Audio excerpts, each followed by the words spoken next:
What's the meaning of cutter?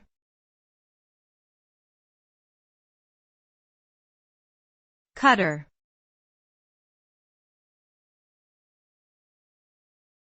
Cutter.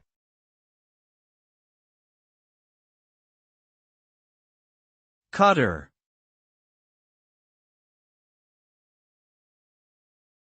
Cutter.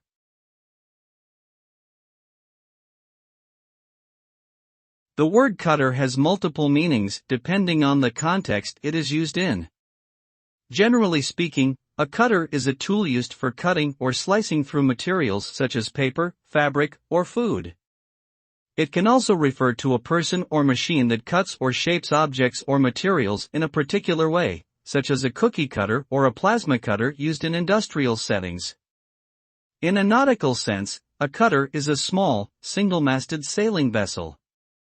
Overall, a cutter is something used to cut or slice through something else.